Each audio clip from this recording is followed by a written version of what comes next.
Tropical Show.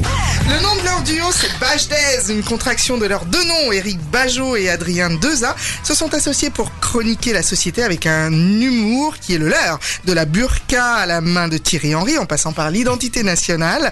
Ils discutent de tous les thèmes qui font l'actualité, un peu façon café du commerce, mais qui a le mérite de faire réfléchir. À découvrir donc. Bonsoir messieurs. Bonsoir Hortense. Alors, qui parle? Adrien Deza, bonsoir. Alors, bonsoir. Adrien Deza. Qui est Adrien? Je ne sais pas, voilà, pour les distinguer. Alors, chemise grise, crâne rasé, c'est Éric Bajot. Oui, voilà, bonsoir, bonsoir.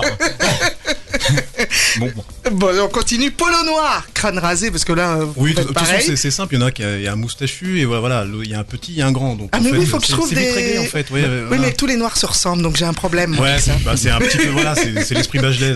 Voilà, merci. Vous avez compris, vous reviendrez. Alors, justement, je disais tout à l'heure, vous discutez, oui. Un peu café du commerce, vous êtes deux copains, on peut dire ça comme ça? Voilà, exactement. Oui, tout à fait. En fait, ce qui se passe, c'est que on est dans une voiture, on discute de sujets variés ou autres, et les personnes, si vous voulez, assistent à nos discussions. Lui, il a son point de vue, moi j'ai le mien, et on échange comme ça. Et les gens sont spectateurs. Alors des fois, il y en a qui prennent parti, il y en a qui sont d'accord, pas d'accord. Il y en a qui sont limite des fois peut-être dans l'insulte ou autre, parce que si vous voulez, nous, on essaye de prendre un peu tous les sujets et on les malaxe, on en discute, on essaie de pointer un peu des fois certaines absurdités ou des choses comme ça. Mais vraiment, je pense qu'il y a beaucoup de second degré, mais avec une réflexion derrière à chaque fois. Comment vous est venue l'idée de ce duo, justement? Eh ben justement, pour la petite histoire, c'est... Monsieur Bajot. En fait, c'est simple.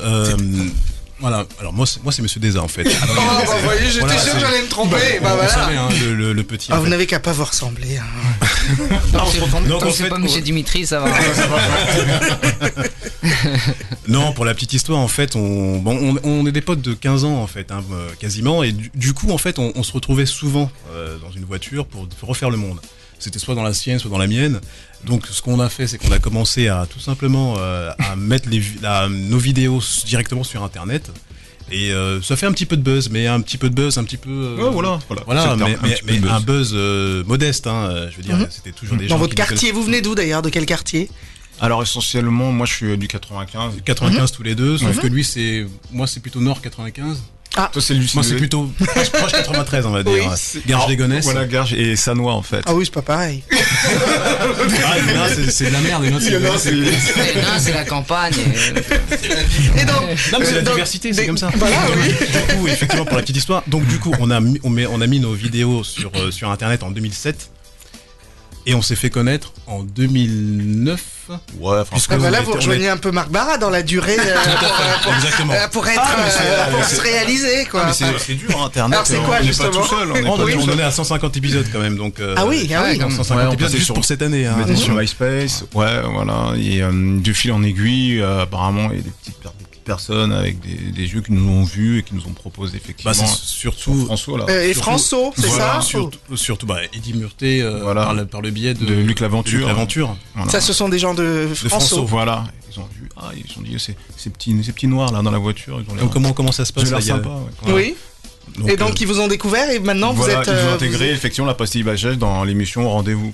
Donc on fait c'est la chronique 2 minutes à chaque émission, tous les jours, du lundi au jeudi, vendredi c'est les best-of. Alors quels sont les derniers, pour rendre ça un peu audible pour les auditeurs, quels sont les derniers thèmes sur lesquels vous avez discuté? Qu'est-ce qui vous fait la Coupe du Monde? Il y a du monde. Il y a surtout eu de la burqa en fait. Puisque la burqa et de la c'est un bon sujet ça. Ah oui, c'est un long sujet, Julien. Moi je trouve que c'est un très bon sujet parce qu'ils nous ont gonflé avec ça, alors que bon, voilà, j'en vois pas 500 000 avec des burqas ici. C'est rien, c'est un épiphénomène. C'est un vrai phénomène anti-islam encore. Ils veulent les compter. Enfin, on sait pas vraiment s'il y en a 200, s'il y en a 500. Il y en a pas beaucoup en tout cas. Ouais, faut les numéroter. Je suis contre ça. Mais comment on va les compter d'ailleurs? Non, mais il faut les numéroter qui en fait.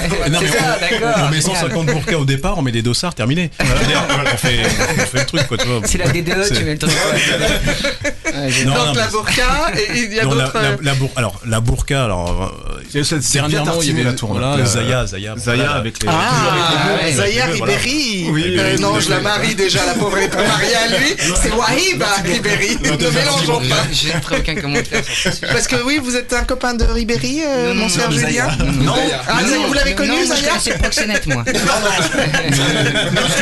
qui nous a marqué quand même, enfin, c'est notre avis, c'était le lynchage médiatique par rapport à ça. En fait, c'était pas, enfin, à mon avis, à son avis, peut-être qu'il partage le mien, je sais pas, parce que des fois, Des fois, on s'embrouille Adrien, un peu. vous me direz si vous partagez le point. Je l'écoute, après, je vois comment je fais. C'est vieux comme le monde qu'un homme aille voir une prostituée. Tous les footballeurs. Surtout un footballeur, non? Mais les avocats, les footballeurs, les journalistes, les acteurs, enfin. Non, pas les acteurs, non. Non, ça va. Il y a Barbara qui fait non, pas les réalisateurs. Il fait awa. On n'a pas le temps. Il fait awa. On travaille, on écrit 5 ans. Après, je vois la baballe, c'est pas pareil. C'est oh là, je vais y arriver. Baj Dez. D'ailleurs, c'est la contraction de vos deux noms, hein, c'est ça? Tout à fait. J'ai tout compris. Bajo, déjà. Alors, on vous entend donc là, parlant de quelque chose, l'identité nationale, sous le ton de la discussion. En même temps, c'est un côté pince sans rire aussi, parce que vous assénez quelques vérités. Oui, tout à fait. Oui. À la base, en fait, c'est une chronique en fait sérieuse, mais on s'est rendu compte qu'on faisait rire par accident, tout simplement. Ah oui, donc vous êtes des humoristes par accident. Par accident, tout à fait. En fait, à la base, on est chroniqueur à la base. C'est ça qui est. Et du coup, on a la touche humoriste parce qu'on a une vision un peu décalée en fait. Voilà, qu'il a une tête marrante. Ouais, un peu. Voilà, on a un peu une tête marrante. Voilà, des têtes rondes là. Donc voilà, à l'image, on parle pas et les gens se marrent. Je sais pas pourquoi. Mais du coup, effectivement, à la base, c'est une chronique sérieuse sur. On discute. C'est écrit, mais on discute. Marc, Julien, qu'est-ce que vous pensez des deux que vous avez en face de vous là? En tout cas, de ce que j'ai compris, moi ce que je trouve bien, c'est que déjà les thèmes qu'ils utilisent sont plutôt des thèmes pertinents. Après, comme tu disais, enfin ce côté où moi ça me fait penser aux discussions de banc.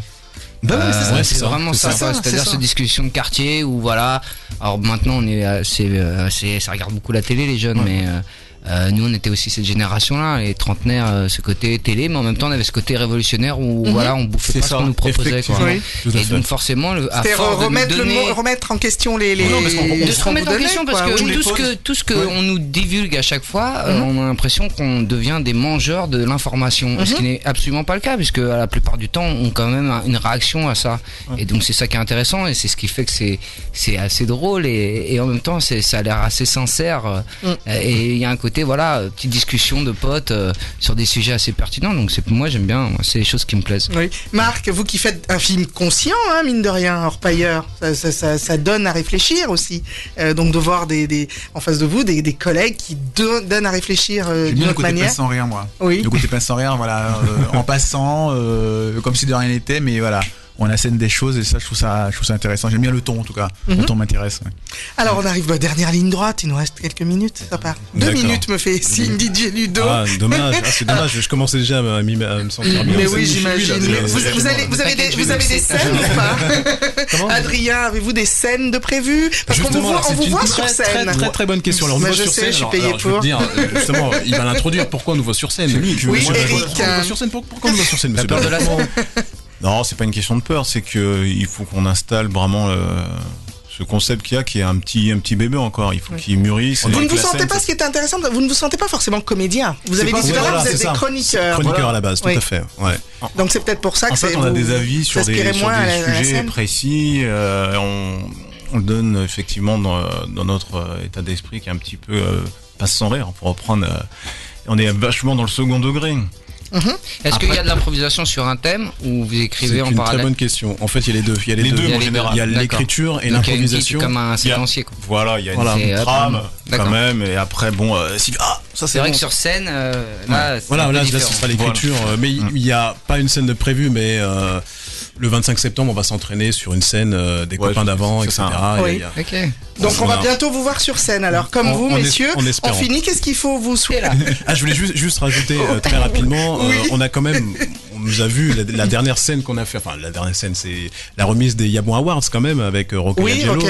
Et qui a gagné? Dites-nous. Alors, il y a eu plusieurs gagnants en fait. Vite, vous avez une seconde. Alors, il y a eu Brice Hortefeux pour l'ensemble de son œuvre. Et Eric Zemmour. Alors les Eric, oui, Zemmour. C'est la dernière scène où on vous a vu. Le plus prestigieux. Non, mais Eric Zemmour. Merci en tout cas, messieurs. C'était le Tropical Show avec Gladys et DJ Ludo à la préparation et la réalisation. Merci à vous, cher Pascal Patrice. Mille merci à tous mes invités, Marc Barra et Julien Courbet. C'est Orpailleur. Empire excellent à aller voir en salle dès le 16 juin. Merci à Adrien Deza et Eric Bajot, c'est Bajdaise, donc sur François et aussi sur Internet, parce que ça c'est aussi une belle vitrine. Sur YouTube, surtout YouTube. La vie est encore plus belle avec vous. Merci de votre fidélité, à vous qui nous écoutez partout dans le monde sur le www.tropicfm.com. Rendez-vous demain 18h30 avec la chanteuse Shaim et l'humoriste l'artiste, le plasticien Alexis Beskin. Bonsoir.